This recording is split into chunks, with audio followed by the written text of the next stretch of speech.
샬롬, 여러분 주님 안에서 평안하시지요? 생활영성수련원 심혜원 원장 서정호 목사입니다. 오늘도 살아계신 주님의 놀라우신 은총이 여러분과 함께 하시기를 축원합니다. 입으로 믿는다는 것과 그리고 정말 마음으로 믿어 구원에 이른다는 것은 별개의 문제라고 생각이 듭니다. 우리는 얼마나 자주 믿습니다 고백하면서도 실제로는 믿지 않아서 불신자들보다 못한 삶을 살아갈 때가 많은지 모릅니다. 2000년 전에 제자들도 사실은 그러했습니다. 오늘 본문 마가복음 16장 9절부터 20절까지 함께 읽겠습니다. 마가복음 16장 9절에서 20절 말씀입니다. 예수께서 안식 후 첫날 이른 아침에 살아나신 후 전에 7 귀신을 쫓아내어 주신 막달라 마리아에게 먼저 보이시니 마리아가 가서 예수와 함께하던 사람들이 슬퍼하며 울고 있는 중에 이 일을 알림해 그들은 예수께서 살아나셨다는 것과 마리아에게 보이셨다는 것을 듣고도 믿지 아니하니라. 그 후에 그들 중 2사람이 걸어서 시골로 갈 때에 예수께서 다른 모양으로 그들에게 나타나시니 2사람이 가서 남은 제자들에게 알렸으되 역시 믿지 아니하니라.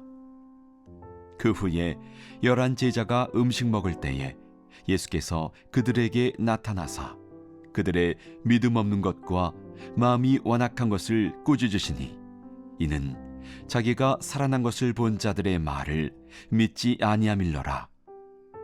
또 이르시되 너희는 온 천하에 다니며 만민에게 복음을 전파하라. 믿고 세례를 받는 사람은 구원을 얻을 것이요 믿지 않는 사람은 정죄를 받으리라. 믿는 자들에게는 이런 표적이 따르리니 곧 그들이 내 이름으로 귀신을 쫓아내며 새 방언을 말하며 뱀을 집어올리며 무슨 독을 마실지라도 해를 받지 아니하며 병든 사람에게 손을 얹은즉 나으리라 하시더라. 주 예수께서 말씀을 마치신 후에 하늘로 올려지사 하나님 우편에 앉으시니라.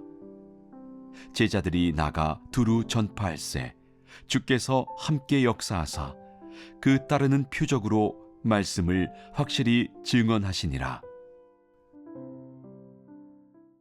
9절부터 제가 읽어봅니다. 예수께서 안식 후 첫날 이른 아침에 살아나신 후 전에 7 귀신을 쫓아내어 주신 막달라 마리아에게 먼저 보이시니 마리아가 가서 예수와 함께 하던 사람들이 슬퍼하며 울고 있는 중에 이 일을 알림해 그들은 예수께서 살아나셨다는 것과 마리아에게 보이셨다는 것을 듣고도 믿지 아니하니라. 그 후에 그들 중 2사람이 걸어서 시골로 갈 때에 예수께서 다른 모양으로 그들에게 나타나시니 2사람이 가서 남은 제자들에게 알리었으되 역시 믿지 아니하니라. 14절 그 후에 11 제자가 음식 먹을 때에 예수께서 그들에게 나타나사 그들의 믿음 없는 것과 마음이 완악한 것을 꾸짖으시니 이는 자기가 살아난 것을 본 자들의 말을 믿지 아니함일러라. 오늘 본문 말씀을 주의 깊게 읽어보면 믿지 않았다는 말이 3번이나 등장하고 있습니다. 11절에 듣고도 믿지 아니하니라, 13절에 역시 믿지 아니하니라, 14절에 자기가 살아난 것을 본 자들의 말을 믿지 아니함일러라. 예수님께서는 고난당하시기 훨씬 오래전부터 반복해서 당신께서 고난받으시고 십자가에 죽으셨다가 사흘 만에 다시 살아나신다는 사실을 제자들에게 분명하게 약속하셨습니다. 보라, 우리가 예루살렘으로 올라가노니 인자가 대제사장들과 서기관들에게 넘겨짐에 그들이 죽이기로 결의하고 이방인들에게 넘겨주겠고 그들은 능욕하며 침뱉으며 채찍질하고 죽일 것이나 그는 3일 만에 다시 살아나리라. 이 말씀 속에는 모호한 말이 하나도 없습니다. 아주 분명합니다. 누구에게 어떻게 고난을 받고 어떻게 죽었다가 언제 다시 살아날 것이라고 아주 똑똑하고 분명하게 약속하고 계셨습니다. 하지만 제자들 중에 단 한 명도 예수님의 부활을 그 약속대로 믿은 사람은 없었습니다. 심지어 그렇게 그림자처럼 예수님을 사랑하고 섬기고 헌신했던 여자 제자들조차도 그걸 못 믿었던 거죠. 그래서 부활의 아침에 부활하신 예수님을 만나러 간 게 아니라 예수님의 시신의 장례 치르러 갔던 것이지요. 신앙인의 불신앙. 믿는다 그러면서도 사실은 믿지 않는 이것이 가장 큰 문제입니다. 오늘날 너무나 많은 신앙인들이 정말 하나님을 온전히 믿지 못하고 약속을 믿지 못하고 마치 하나님이 없는 것처럼 살아갈 때가 얼마나 많은지 모릅니다. 입으로는 믿는다 하지만 실제의 삶 속에서는 불신자보다 더 못한 삶을 살아갈 때가 많습니다. 오늘 이렇게 물어봅니다. 여러분은 어떠십니까? 여러분은 어떠십니까? 정말 하나님의 언약의 약속을 믿으십니까? 하나님의 전능하심을 믿습니까? 하나님의 신실하심을 정말 믿습니까? 하나님께서 기도 응답해 주실 것을 정말 믿습니까? 이 거룩하고 아름다운 계절 사순절 기간 동안에 믿음을 회복하시기를 바랍니다. 예수님은 그냥 우리의 죄를 위해 죽으신 분만이 아니라 우리의 영생을 위해 다시 살아나신 생명의 주이신 것을 확신하실 수 있기를 빕니다.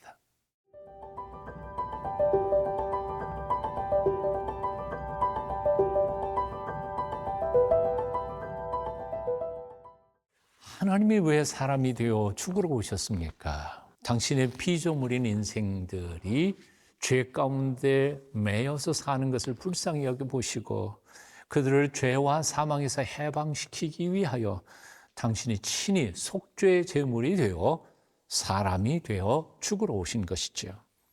그리고는 마침내 십자가 높이 달려 죽으시면서 우리들의 모든 죄값을 다 치르시고 3일 만에 다시 살아나셔서 우리의 부활의 첫 열매가 되시면서 우리 앞에 영생의 문을 열어놓으신 것입니다. 이것은 단지 유대 땅 혹은 갈릴리 지역의 몇 사람을 위해서 하신 일이 아닙니다. 온 세상 모든 민족과 모든 사람들을 위하여 하신 일이었습니다. 그래서 예수님께서는 이 모든 사역을 다 마치시고 승천하시기 직전에 제자들에게 이렇게 지상 명령을 내리신 것입니다. 15절부터 19절까지 말씀입니다.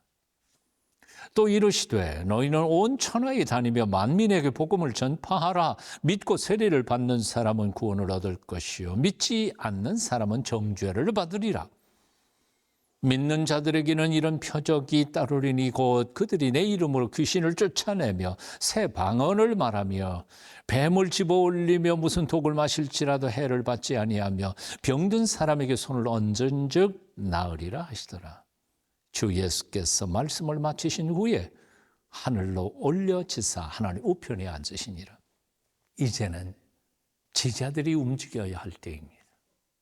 온 천하에 다니며 만민들에게 복음을 전하고 예수 그리스도의 주되심과 우리가 그냥 이렇게 살다가 한번 죽으면 끝나는 인생이 아니라 하나님께서 예비해 놓으신 영원한 하나님의 나라가 기다리고 있음을 우리가 또 선포해야 할 것입니다. 담대히 예수 복음을 전하며 저들에게 소망의 문, 영생의 문을 열어주는 하나님의 사람들로 살아야 할 것입니다. 사도 바울은 로마서 1장에서 자신이 복음의 빚진 자라고 이렇게 고백합니다. 헬라인이나 야만인이라 지혜 있는 자나 어리석은 자에게 내가 다 빚진 자니라. 그렇습니다. 사도 바울의 빚진 심정으로 복음을 들고 목숨 걸고 소아시아 지역, 유럽 지역을 돌아다녔던 것처럼 우리 또한 복음의 빚진 자의 심정으로 저들에게 복음을 전해야 할 것입니다. 묻습니다. 요즘 얼마나 구체적으로 사람들에게 복음을 전하고 계십니까? 주변에 믿지 않는 사람들을 위하여 얼마나 기도하고 계십니까? 주께 받은 사명 끝까지 잘 감당하는 저와 여러분이 되었으면 좋겠습니다. 그런데 여러분 너무 걱정하지 마십시오. 주께서 우리를 세상으로 보내실 때 우리만 보내신 게 아니라는 사실입니다. 주께서 함께 가시며 일하시겠다고 약속하신 겁니다. 오늘 본문 20절 말씀 봅니다. 제자들이 나아가 두루 전파할세 주께서 함께 역사하사 그 따르는 표적으로 말씀을 확실히 증언하시니라. 복음을 전하러 나아갈 때 우리만 가는 거 아닙니다. 우리와 함께 성령님이 함께 하시고 예수 그리스도께서 우리와 동행하시면서 기적을 행하실 줄로 믿습니다. 오늘도 담대한 복음의 증거자들 다 되실 수 있기를 축원합니다.